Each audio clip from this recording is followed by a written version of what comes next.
Welcome aboard, all you wonderful groomers, pet stylists, and canine cosmetologists. You found the Traveling Groomers Podcast, where we discuss lessons learned from mobile and house call grooming. I'm one of your hosts, Chris Bear Anthony. Any moment now, we'll be joined by my co-host and friend, retired mobile groomer and educator extraordinaire, Mary Oquendo, and very likely a special guest to help us chat about all things grooming, grooming industry related, and just plain fun digressions that I will totally wrangle back to topic. Grab those travel mugs and climb aboard to see where today's topic will bring us. Let's roll! For 251 and 252, because this is part one. So this episode we recorded live at Groom'd this past week. That would have been recorded on March 8th. Part one will be airing on 3/20. So in case you didn't get to attend the panel with Mary Oquendo, myself, and the fabulous Dr. Callie Harris, where we had a discussion on pet health, groomers and vets coming together for pet health. And we took questions and we got into deep, you already see the problems I had in the panel as I'm giggling going, we got deep into things like ear canals and anal glands. Yo, okay. Enjoy. We're splitting this into two parts because it was a 2-hour panel, and apparently even editing this, I'm going to need time to recover from going, she did. Oh, good Lord. All right, guys, have fun. This video will be on YouTube as well as our audio recording as usual. So enjoy part one of our panel. Okay, so who wants to start?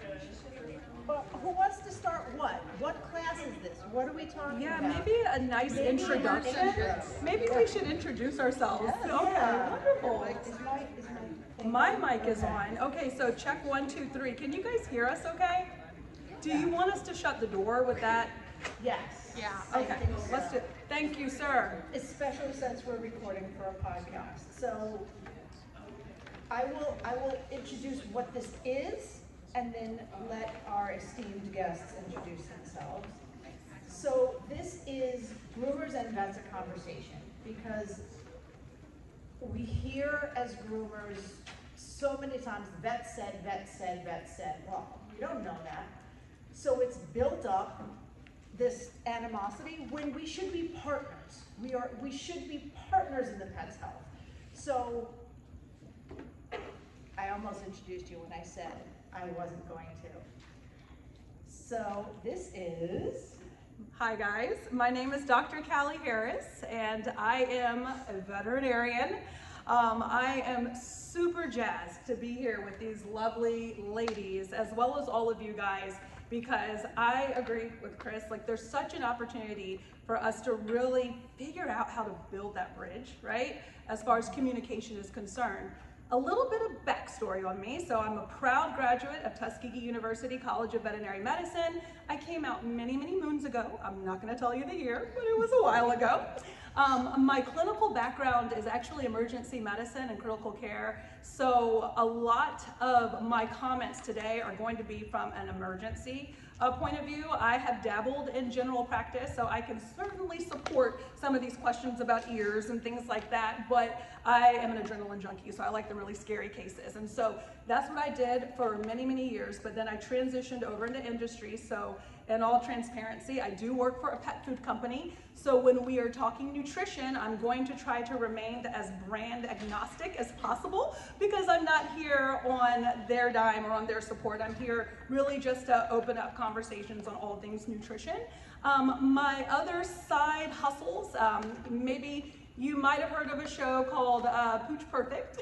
So I was one of the judges on Pooch Perfect, which was a creative grooming competition that featured a lot of your amazing colleagues who are just outstanding. And my co-judge was Jorge Bendersky and Lisa Vanderpump.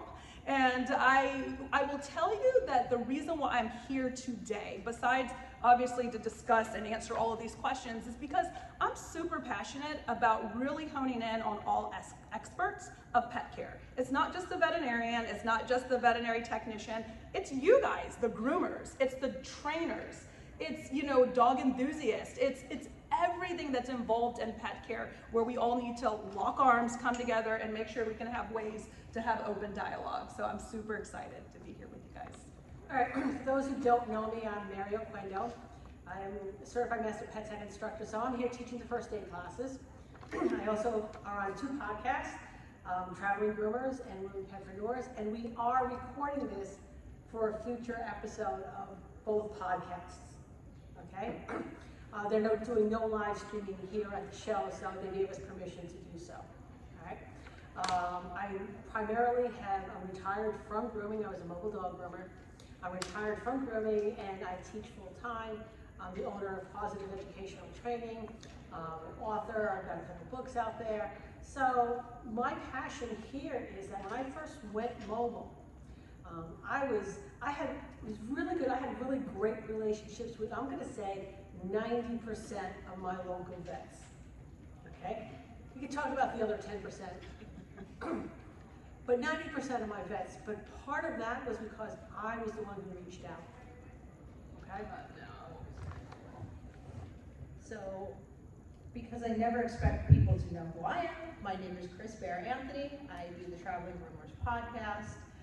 I have been grooming for, it's gotta be over 20 years by now, but I've done a little bit of everything except work in a vet's office. I've worked both corporates, small shops, house call, and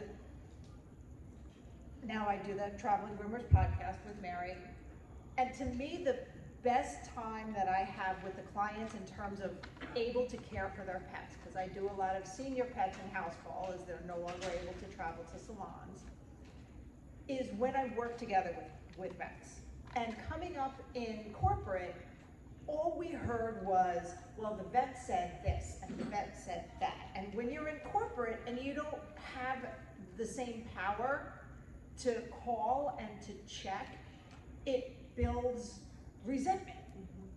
And I felt a lot of that. And I'm like, well, we're on the same page.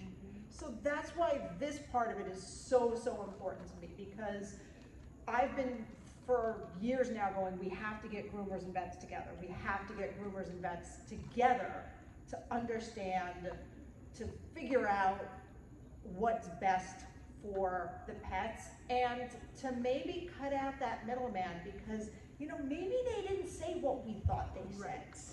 Or maybe the client is not the most faithful narrator in that maybe they left something out when they talked to the vet. So we need to be able to talk to each other. So that is what today is about. Yeah. All right, so we did get a bunch of questions online. However, since you guys showed up, we're gonna take your questions first. Well, let me make sure the mic is turned off. Unless you guys actually were the ones who submitted these questions. That could be. How many of you guys actually submitted questions for this? I didn't even know there was a place to submit. Well, doggone. Well, that's perfect. So then I think that's a great idea for us to open the floor to y'all. And then if we have some time, we can certainly try to cover, because I bet you that some questions that you guys are going to have are probably right here on this piece of paper. I'm sure there's people. Yes. Okay, so there is a mic right here so that everybody in the room can hear your questions. So come on up, don't all rush at once. Don't make us pick you to come up here. And because, I can, well. Okay. I have a question about reaching out to the local vets, because a lot of times they're busy and don't want to deal with something that's not pertinent to what they're dealing with at the time. Yep. How do I reach out to them and start to build that relationship? Yeah, that's a fantastic question. I know we were chatting a little bit earlier. You're in the state of Alabama? Yes. What city are you in? Mobile. Mobile, okay. So, and this will go across all state lines here. I love the idea of the groomers taking the first step, because you absolutely are right. Like, veterinarians, you know, not to sing you guys the song of our people, but we are completely overwhelmed right now. I'm sure you guys have seen on, social media or news articles, right now we are suffering from a veterinarian shortage.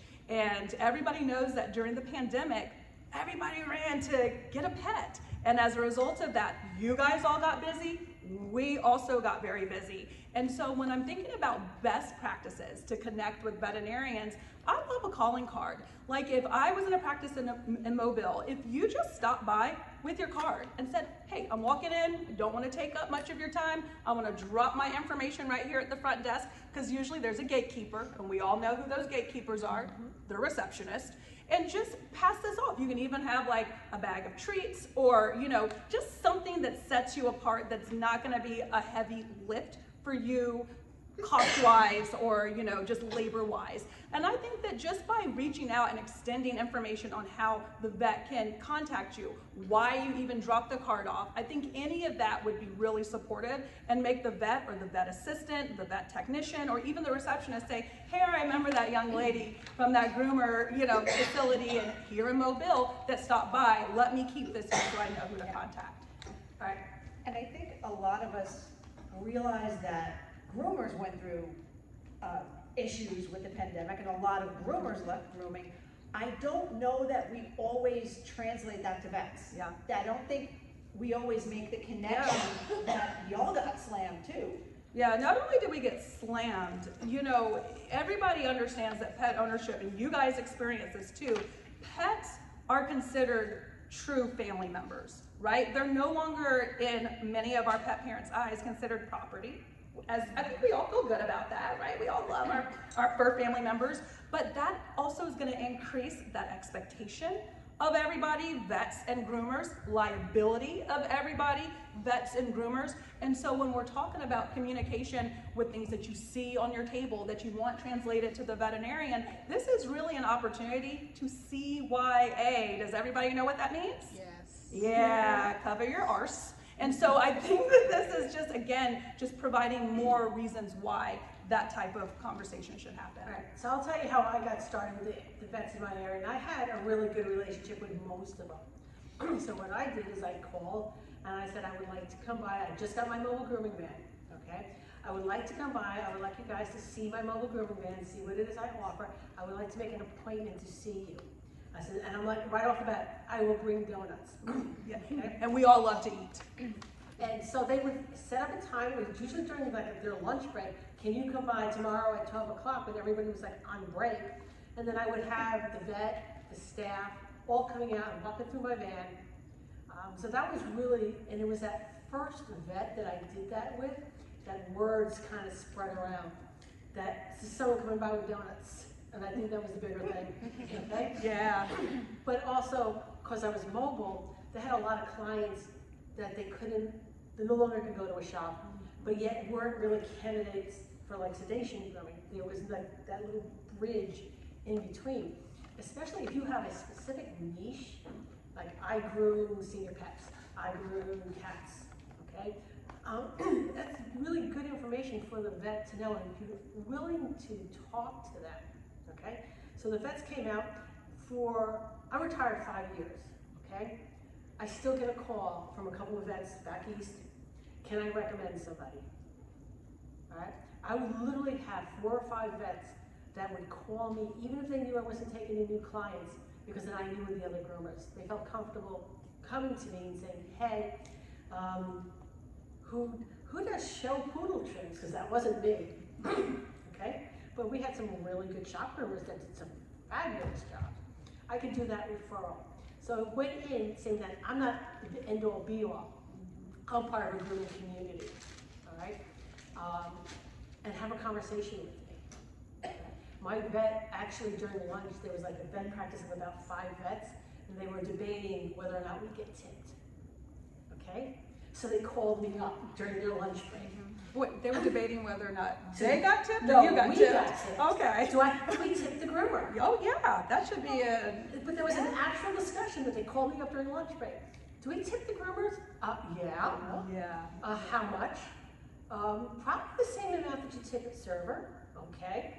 Maybe more if you really like the groomer, Okay. Or if there were bodily fluids involved. Yeah. If there were bodily fluids involved. Or an attempted bite.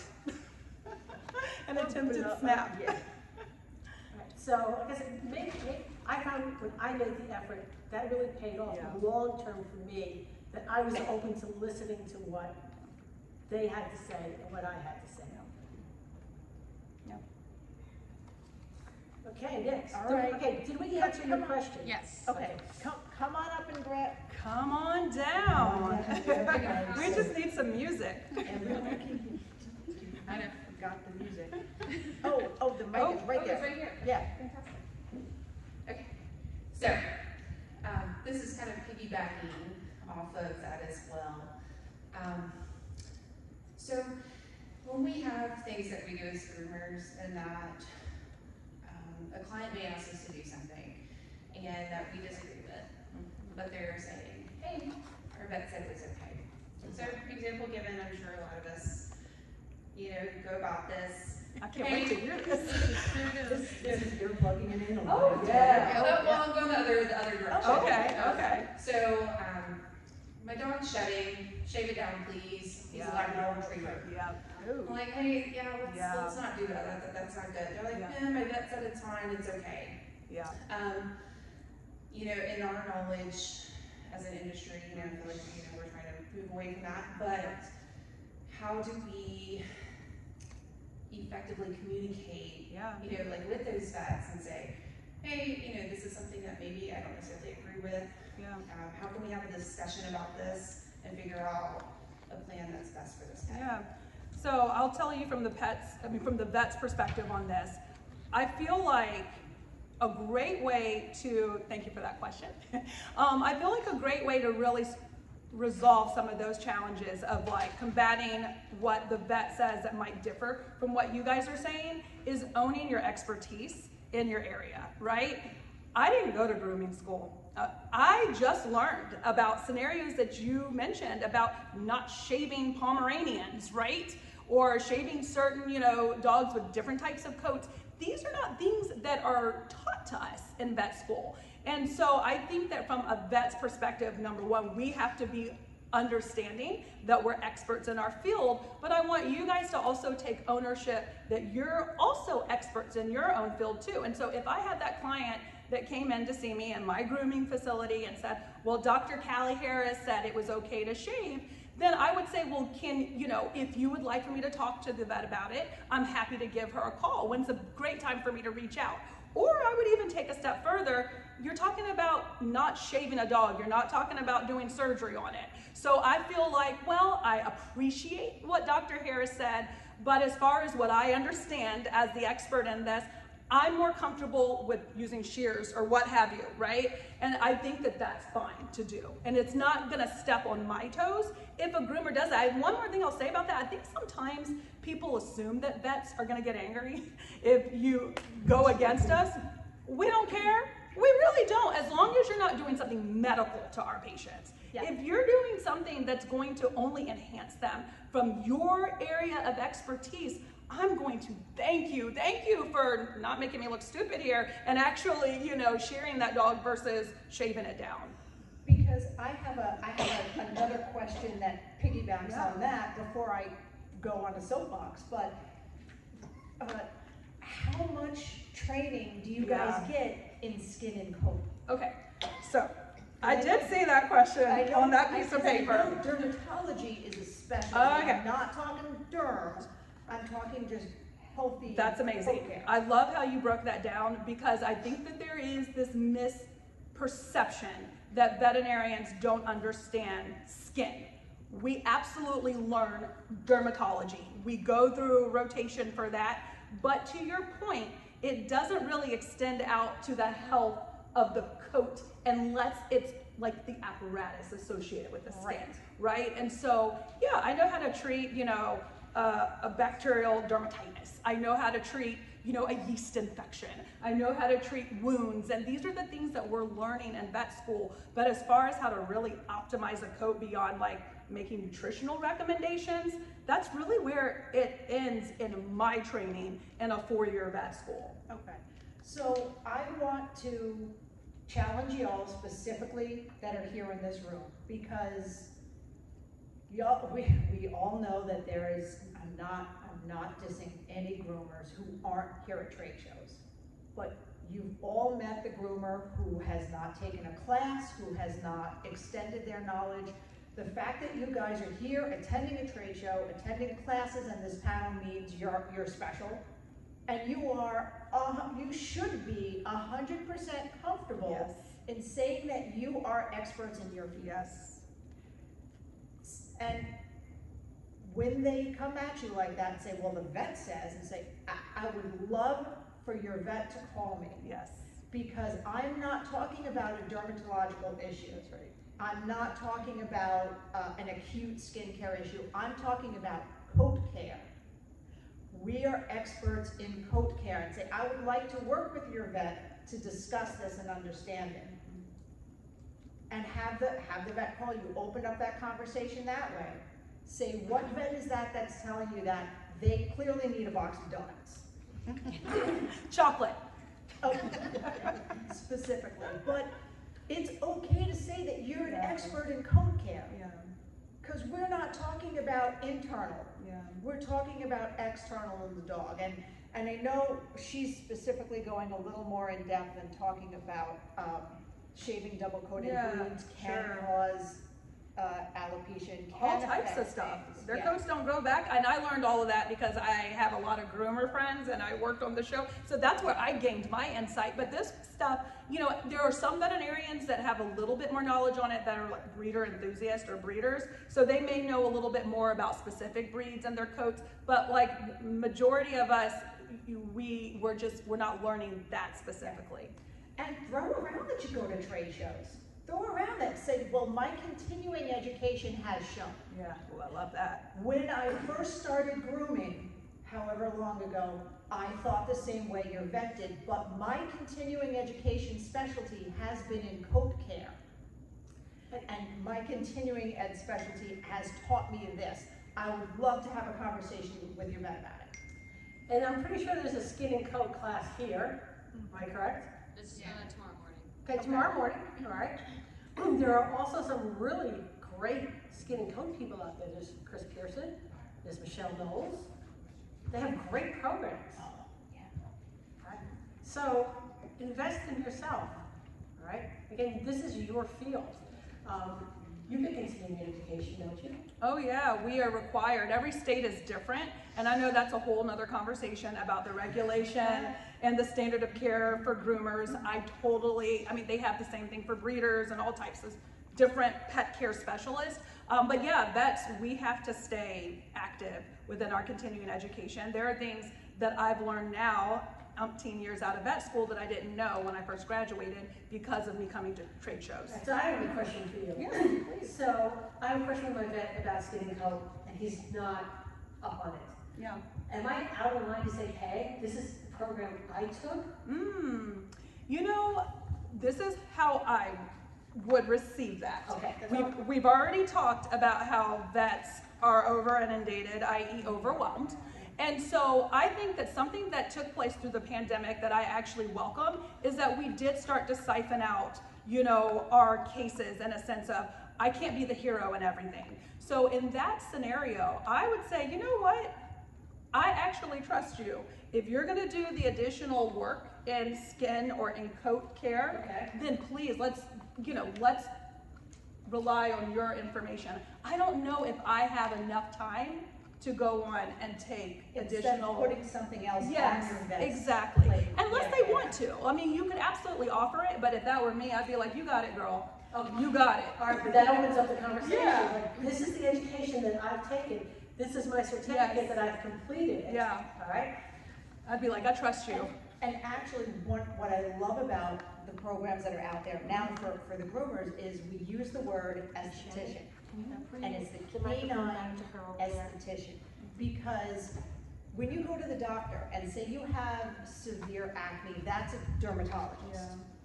But if you just are like, I'm concerned about keeping my skin healthy and getting facials. And I don't want to age. I know I'm not going to my doctor for that. Right, you don't go to the dermatologist to that. You go to a fancy esthetician at a spa to get the correct treatments for your skin, to do the anti-aging. You go to your stylist, your human stylist, to get the right treatments for your scalp. If you have, issues there, you're not going to your GP, you're not going to your dermatologist to keep your skin and coat healthy. So I think if we use those words with the clients, if we take that education and use those words with the vets. I have some clients who, wow, this thing works. Yes, it does. I have some clients that insist on having the jacket of their schnauzer shaved, and they want it really close. And I've told them, it can damage their skin and yada yada yada. And but the idea, is to please the customer. I want to be happy, so I've done it. Yeah. And have you seen any? What kind of results have you seen from the coat, the jacket being shaved? I think it's my understanding that the hair won't grow back. I haven't seen any damage, but I've been told that Schnauzer bumps, like the schnauzer bumps coming in. Is that what happens? Do you know the word schnauzer? I mean, what should I tell them happens when you do that? I guess that's my question. Yeah, I think from, again, like an education standpoint, I think exactly what you just said on that very loud microphone is perfect, because you're providing your insight. And here's the thing about pet parents, guys. You hit on this a little bit earlier. A lot of stuff gets lost in translation, and this happens even in the vet hospital. I could have a pet parent that will tell a technician or my nurse one story, and then by the time they come into the room to see me, it is completely different. And so it's almost like the telephone game. And so I think that all of us have to be consistent. We experience the same stuff.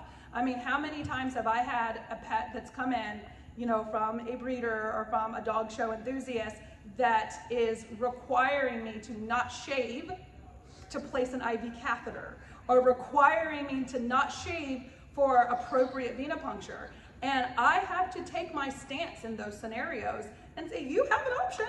If you want to maybe find somebody else that wants to shave your pet down, or want to find somebody else who's going to place an IV catheter inappropriately without shaving a little patch of hair, by all means go for it, but I'm not doing it here in my house. So what happens, like you said they get bumps? It's Like sebaceous cysts? Like, not quite sebaceous, it's clogged pores. It's clogged, it's It more gets like clotted? black. Okay. It's clogged pores. Yeah, that's one of the things that can be alleviated a little bit by carding after you shave. But you can go about it a couple different ways from the grooming standpoint. If you're like, I just don't want to do shaving a schnauzer back with a 30 anymore because that's what the people insist on, there's a shortage of groomers now. Yeah. This is a hard thing to hear, and this is slightly controversial, but you can say no. Yeah. And nicely, don't say it like this. You can say no, there's the door. Nine. But That's not no like in German. that. Yeah.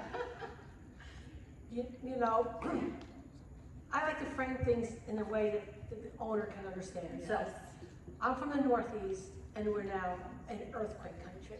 So when we were having the house built, my husband was like, well, I want copper piping. And the builder was like, you're not getting it. Because it's earthquake, it has to be the flexible piping. But we insisted copper, and they're like, no, you want us to build the house, we're using flexible piping. And you're not gonna find any other builder in the area that's gonna use copper pipe. So my husband was like, flexible piping. Flexible piping it is. And now he actually understands why it's flexible piping, because we're in earthquake country.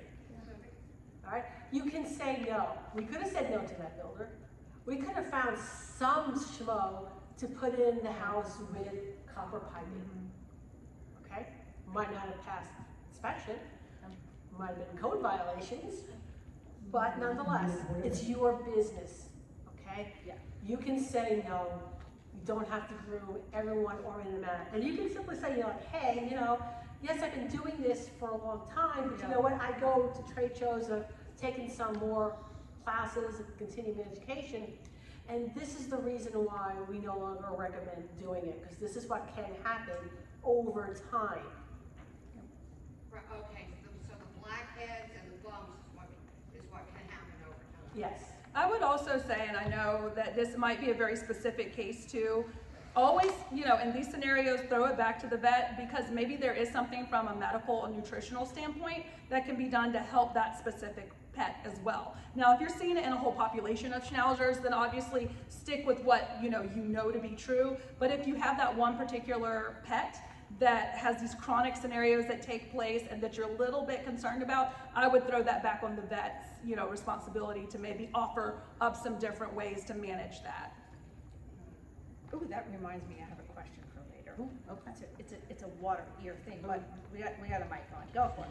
From a business perspective, for a vet clinic that's trying to generate an enormous amount of revenue from a brick and mortar establishment, do you think there's an opportunity to remove, and I'll call it, this dirty space out of a vet clinic and replace it with x-rays, other things that are generating more revenue, and take that to a salon or to a mobile grooming unit? Yeah, develop a partnership that way? That's a really interesting question.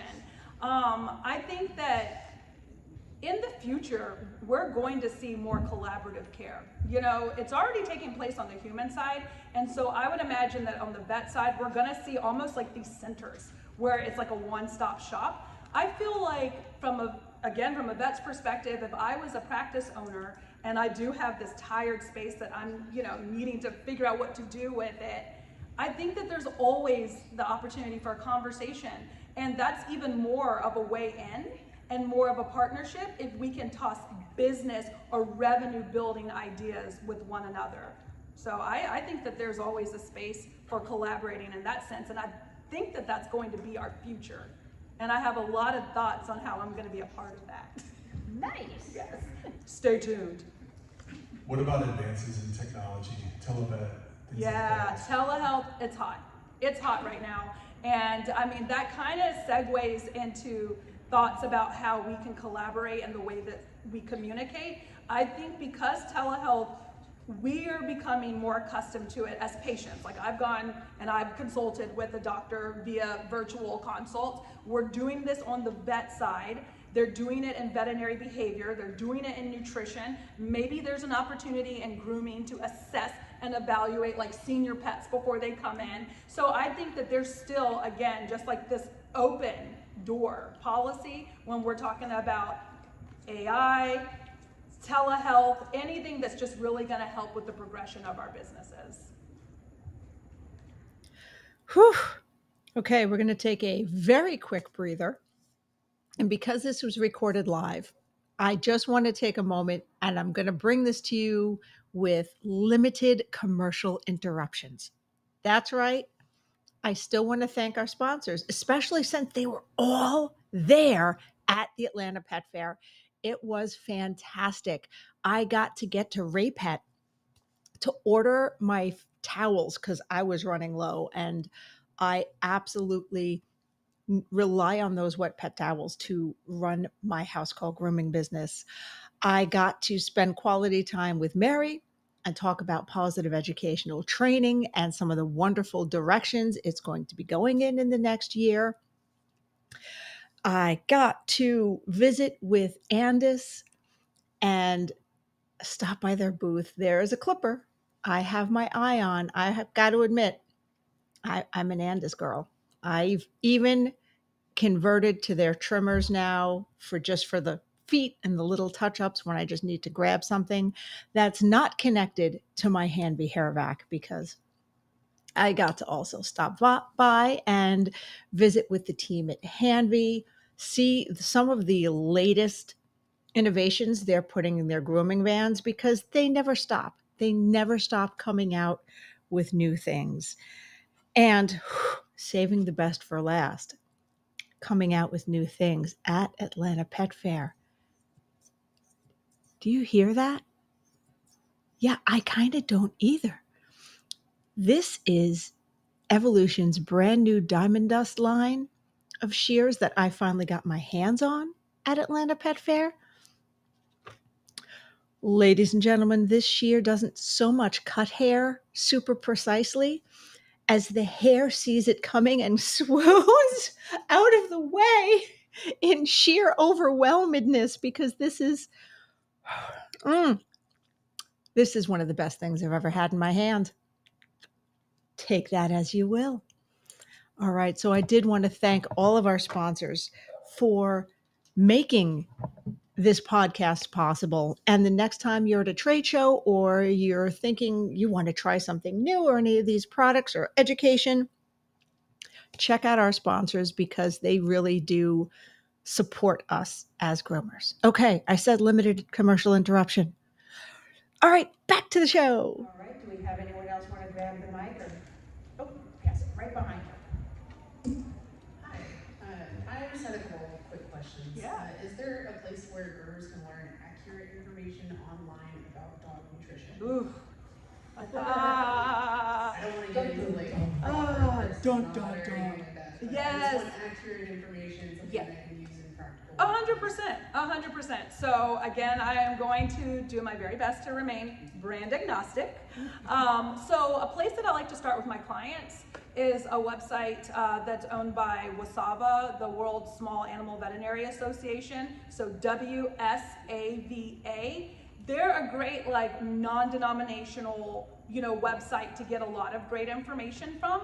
I also like vet schools that are very good in areas of nutrition. So for instance, UGA, I don't know if many of you guys are Georgia residents, but UGA has 3 boarded veterinary nutritionists and has a very robust nutritional program. So they have a great website. Tufts, I don't know if any of you guys are from the Northeast, but Tufts, if you go on the vet school Tufts, TUFTS, they have amazing information on nutrition that I utilize. So I think that those are great websites to start with.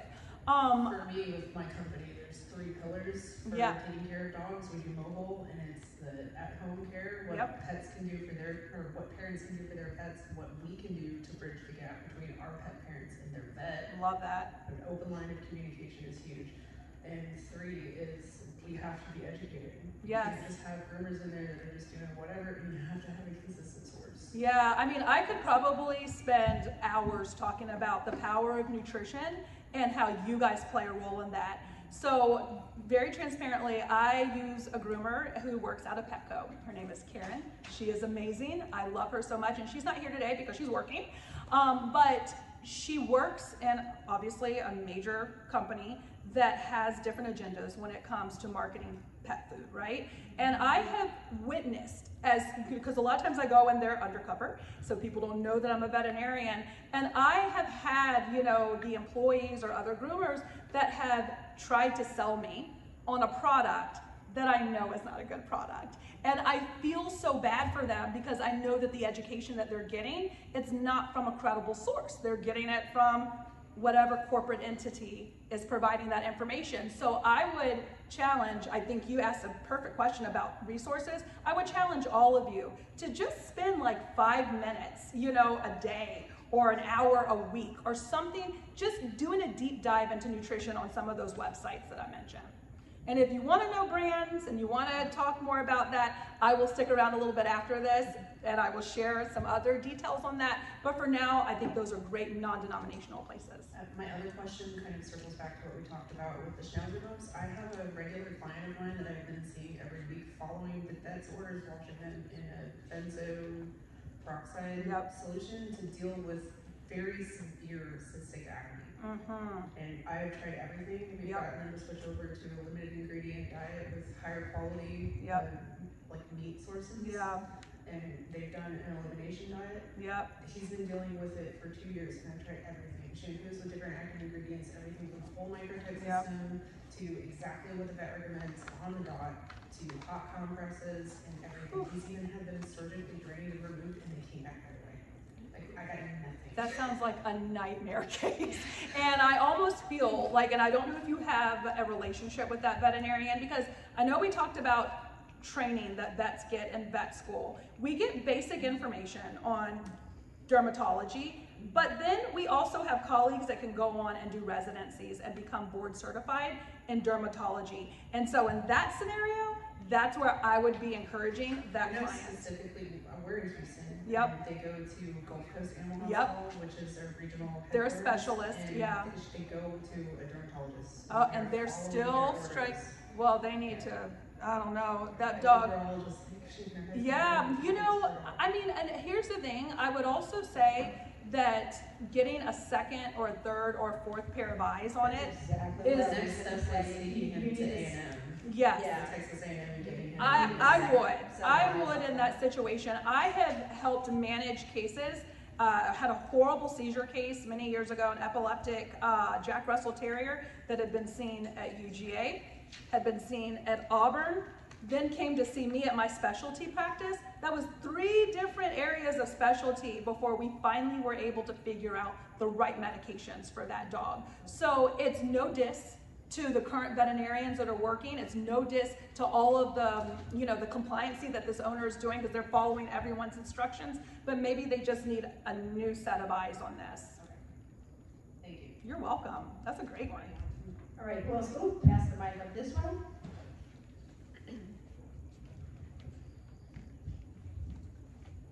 We work at a clinic that also does grooming. Oh, wonderful.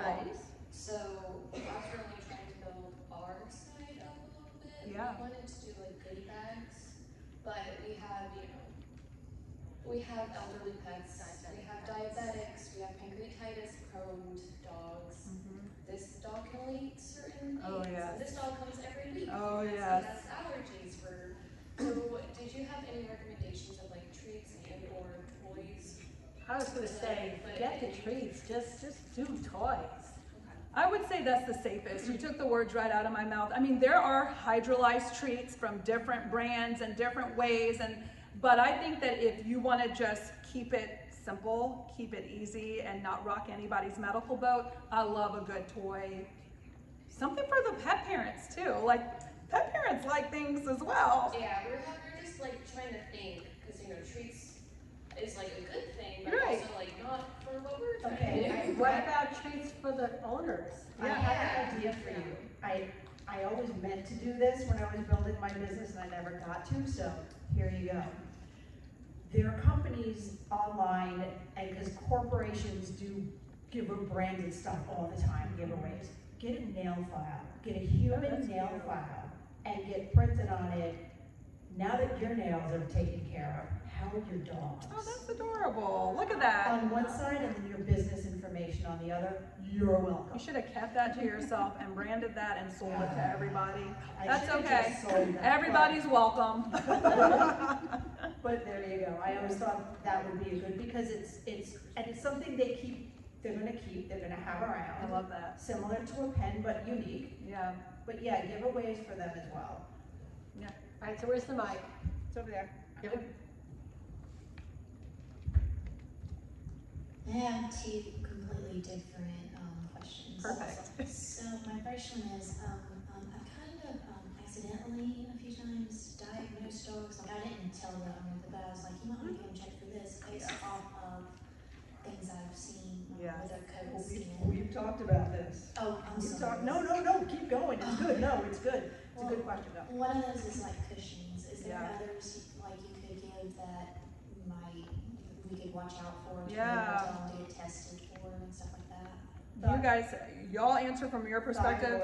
Thyroid issues. We had this, and I want to say it was right around the time of another 8 p.m.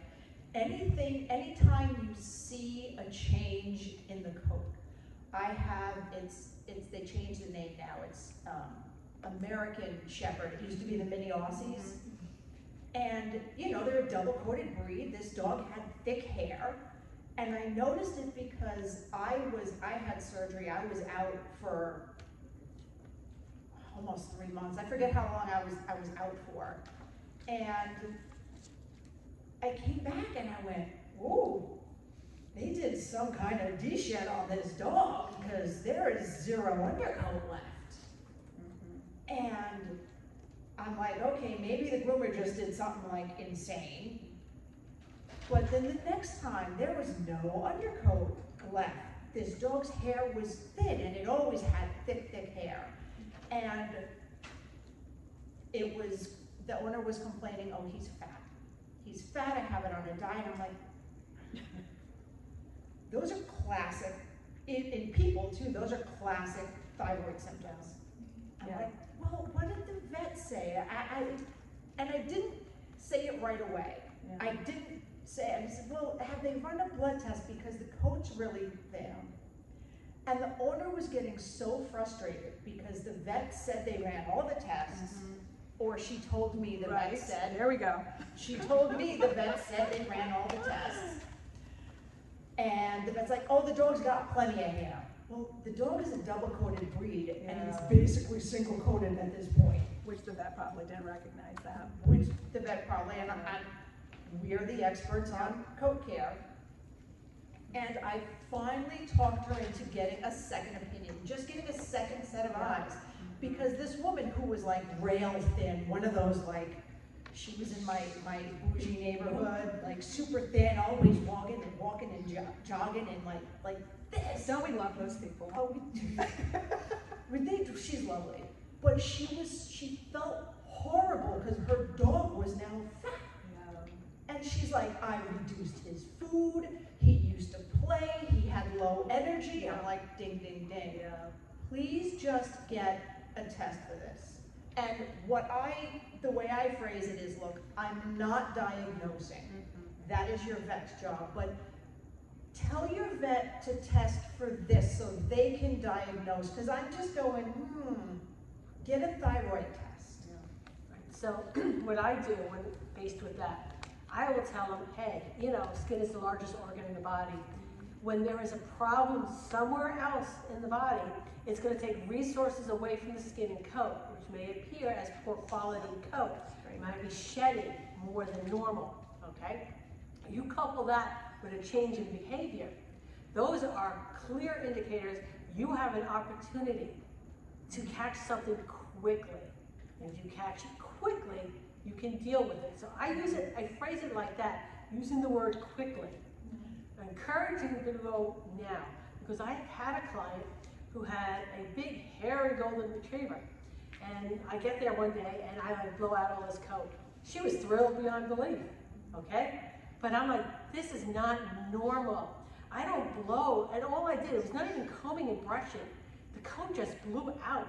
I mean, he looked beautiful, okay?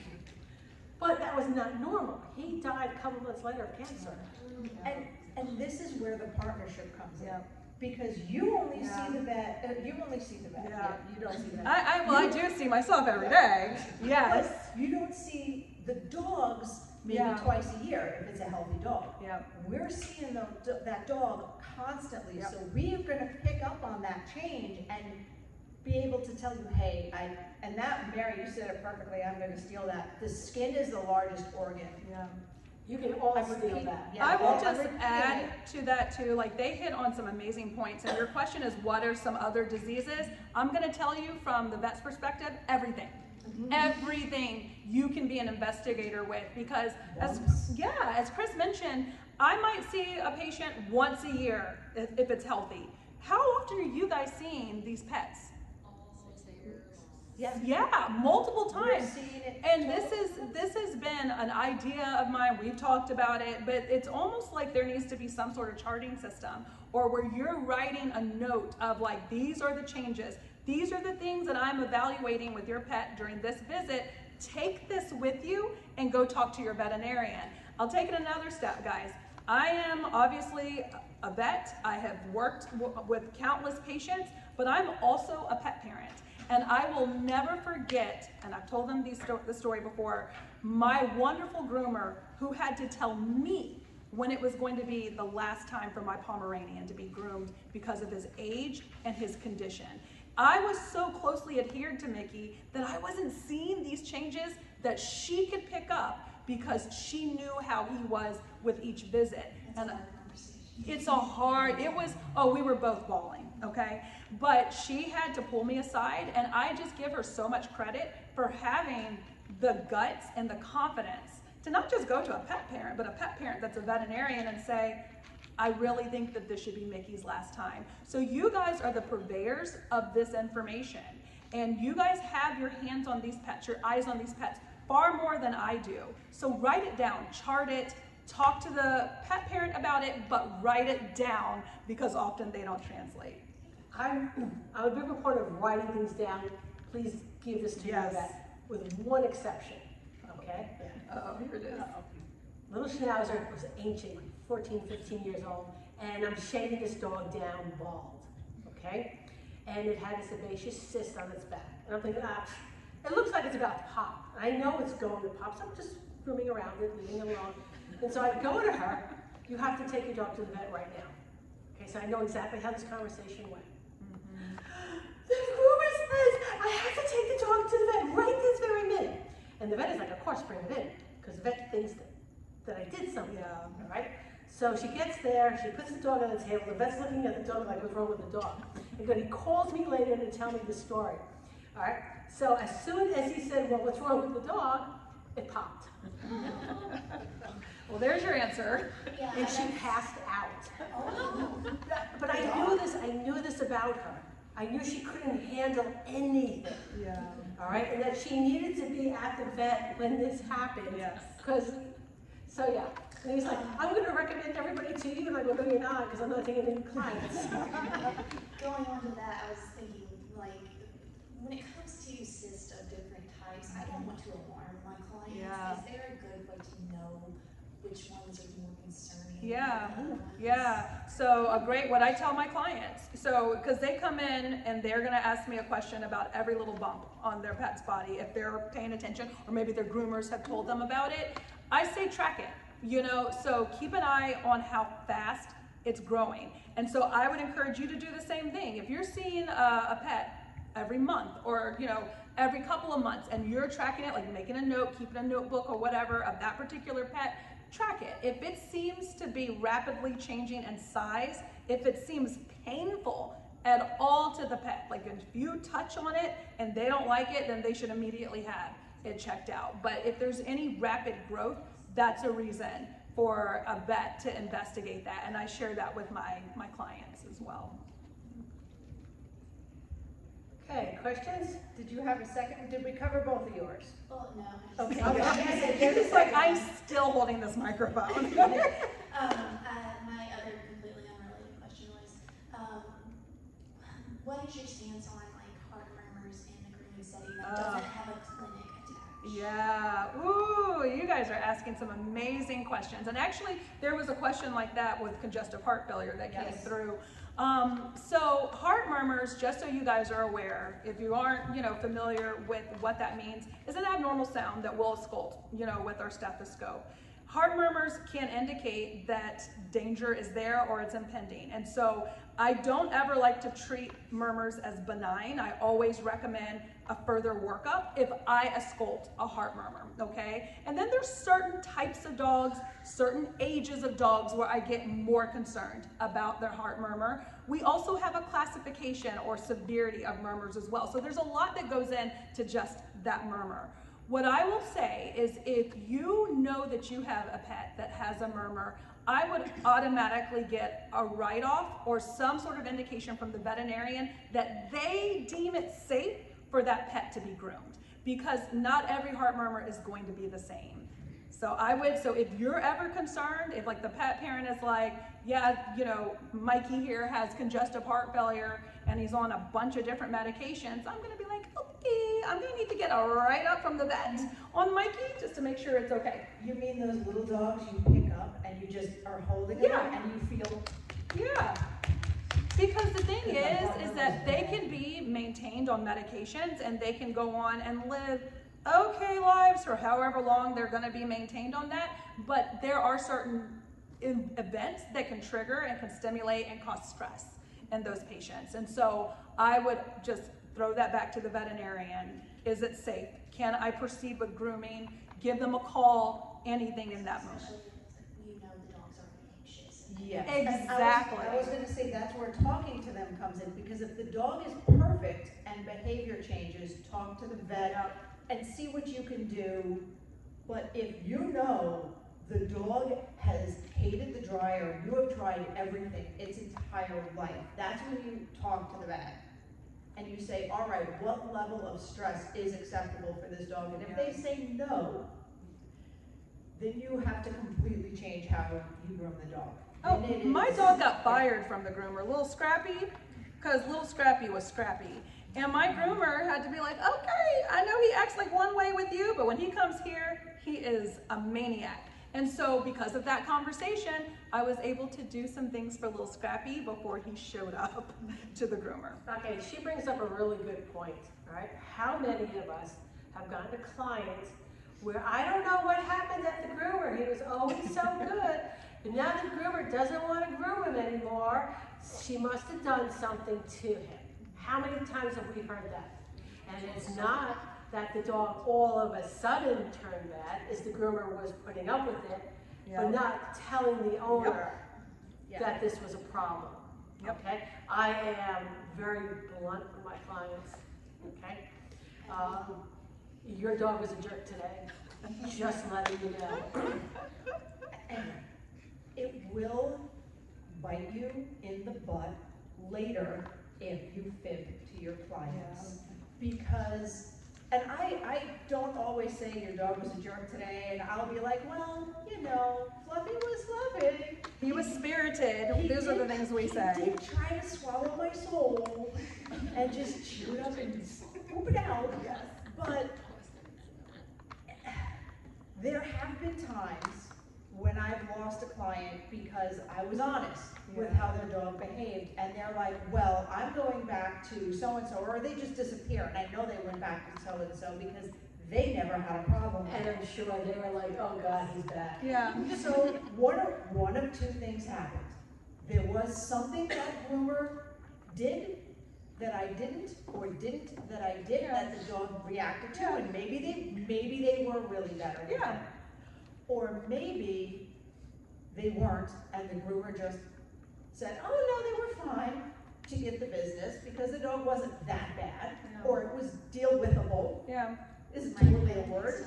Everyone has different levels of this, and so I was just actually walking the exhibit hall, and I see that Fear Free, the company Fear Free, is here. How many of you guys are Fear Free certified?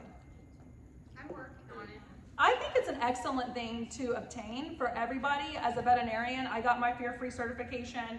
I think dog trainers are doing it. Groomers should absolutely do it, because when we're talking about anxiety in pets and behavioral changes, there are different ways to approach in those scenarios that you don't learn in grooming school, vet school, you know, so I think taking it a step further with Fear Free certification can be really beneficial with that.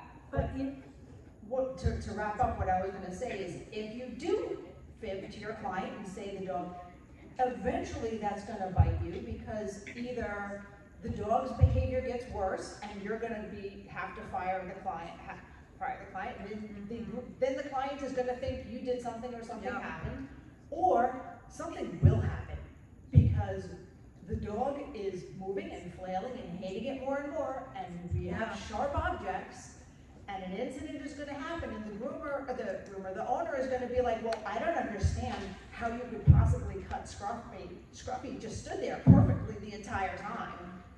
All right, so just to piggyback a little bit on that. So before I retired, I was grooming this little Yorkie named Lily Bell. And Lily Bell was brought to me the first time in my van by Dad. All right? Dad was like, oh, the little Lily Bell. And it set the tone. And this dog had my number, okay? I'm just gonna say this dog had my number. And we always had a little trouble with the face, okay? And I love that dog, but she had my number, okay? And then Beth, my friend, the one that you took the first aid class, the Beth that was here, she took over that dog when I retired. But the dog was introduced to her by the mom, okay? That dog is a perfect freaking angel. Isn't that funny how it happens? She just stands there, her face is beautiful, And I'm thinking, And how many times have you cursed Beth out to her face because of that? oh, she'll send me a picture of a completed Lilybell groom. I love it. But she doesn't call her Lilybell. She's Lily. That's right. Oh. Let's establish these boundaries. You know? She's Lilybell to me and Dad, but Lily to Mom and Beth. Yes. So sometimes the dog will have your number and nothing you do, Yep. right? And just sometimes there's just something about that person. Yeah. All right.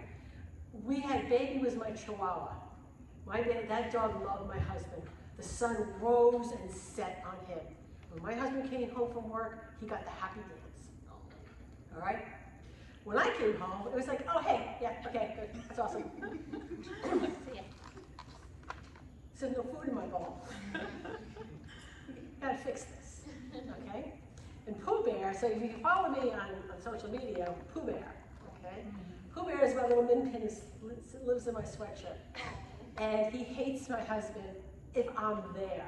So if you've ever seen any live stream that I've done that Pooh Bear is in my sweatshirt, if my husband dares to come into my office, he explodes from my jacket, and he's like, get out of here. But I will tell you what Pooh Bear is doing right now. Pooh Bear is sitting on the sofa with my husband watching TV. Oh yeah, they're cool. They're homies right now. They're best buddies right now. But the second I walk in the door, he'll turn around and he'll look at him. So, but sometimes it is really a particular person. Yeah. You have a question, and how are we on time, guys? We got an hour. Oh, cool. Let's go for it. Okay, so this isn't vet related, but trainer related to what we were just speaking to. I have this really wonderful client. She's anxious. The dog's been coming for a year. He's anxious. Her trainer has been instructing her to grab the paw and not let go until he submits, because getting her canine good citizen is so important to her that I can no longer trim his nails. Now, I'm working on my fear-free certification. I've been grooming for 2 years, but I work with a positive reinforcement trainer with my own dogs. Good. That's my technique. And I've worked with trying to explain to her for several months. He comes every 4 weeks, and she goes, I bring him here for a reason. You're supposed to be able to do this. And I've had lots of conversations. Well, she's not your client anymore. She would not be my client. She's getting frustrated with her dog, and there's only been one conversation where she lashed out at me, and I let it go because she was upset with the dog, not at me. Sure. And then I recouped next visit. I was like, this is what's happening. I'm not cutting your dog's nails anymore until I can bathe his elbows. I can't even wash his legs anymore because you're just What kind of dog is this? a German Shepherd. Okay. Oh, yeah. And he had one bad experience with the nails before he ever came to me as a puppy. So we were working really well with that, but then she started with this trainer who I like the quotation marks. Well, that's the thing about trainers, and of course I can't speak, as eloquently about it because I'm not a trainer, but I've worked with some amazing trainers, and just like groomers, just like veterinarians, it's not a one-size-fits-all. We all have different philosophies, we all have different approaches, so I believe that this trainer's philosophy may not be aligned with your philosophy on how to manage this dog, and it's making your work very difficult. And so I think in those scenarios, and I feel like these ladies can chime in on this as well, you have to discover what, your boundaries are with this as well. If you're super invested and you want to collaborate with this pet parent, no matter what, then you're going to figure out a way. But if it's creating a lot of angst and stress, not just for you, but for that dog, then we have to pivot. We have to pivot on this. And if the conversations, if it's like hitting a wall with that particular pet parent, I don't know if you have tried maybe discussing with the trainer and trying to formulate a partnership with that trainer as well. Like, hey, how can we work together for the good of this pet to ensure that we're getting the good citizen training, but also where I can safely, groom this pet and come up with some ideas. Yeah, because on the flip side too maybe the pet owner is not translating well with the trainer's telling. Right. Now, the way I would approach it, does this person have kids? No, she's not. Okay. She's married, so probably Okay, so talk to her about learning styles. Say everyone learns differently. I understand that your trainer is trying to say the dog needs to be able to give you the hand. Now, and I would use me as an example. I am stubborn. If someone tells me I have to do something, and I'm not gonna, give me your hand for a second. Now, if I am squeezing your hand really hard, she's pulling away. Yeah. If someone squeezes, and I'm gonna say, if someone forces me to do something and says you have to do it this way, my knee-jerk reaction is going to be pulling back, is going to be doing it another way, because I'm stubborn and that's not how I learn. It's got to be my idea. I understand this has to be done because, okay, children are also taught not to bite. It's not cool to walk around and punch people in the arm really hard. That's not being a personhood citizen. But you have to teach them in ways that they will understand. Because what we're actually teaching this German Shepherd, and sit down and have the conversation with them, is that when someone grabs my paw, they're going to hold it. And I am now powerless. That's how this dog feels. Yeah. And you're making, and the dog is now anxious and powerless. And say, I understand what you're trying to accomplish. However, it's not working for, because I'm guessing the behavior has gotten worse. Say, it's not working for this dog. Okay, didn't kind of say something like that. I was just wondering if there was another way. Because I'm going to keep talking to her. It's talking to her, and don't be afraid to say, I am no longer the groomer for you. Yeah. I cannot, and you can be as gentle or as harsh as you want. Yeah. And you can say to her in a gentle manner, I see the anxiety levels of this dog rising. We've had conversations. It breaks my heart every time I see him and try to do his nails and have to struggle. And I see the fear in his eyes, and I see the anxiety, and I can't do that to your dog anymore. I do wonder if you were to ask the mom for permission to talk with the trainer. Yeah. If that's something that you just say, is it okay if I reach out to the trainer about this? And maybe that's like your last ditch effort. And then if that doesn't resolve it, then try that first, because maybe there's a mistranslation. Maybe the trainer may not understand that it's getting worse. Yep. Yep. Okay, thank you. Yeah, no problem. All right, guys, that seems like as good a break between questions as we're getting. So I hope you've enjoyed the first part of our live panel. We will see you next week for part 2. Enjoy and safe travels. Well, that was fun, but now it's time to head home. We hope you enjoyed listening as much as we enjoyed chatting with you. If there are any topics you'd like us to discuss or guests you want to see join us on this crazy road trip of ours, let us know in the Traveling Groomers Facebook page. Don't forget to thank our sponsors. And see you next week, guys. Safe travels.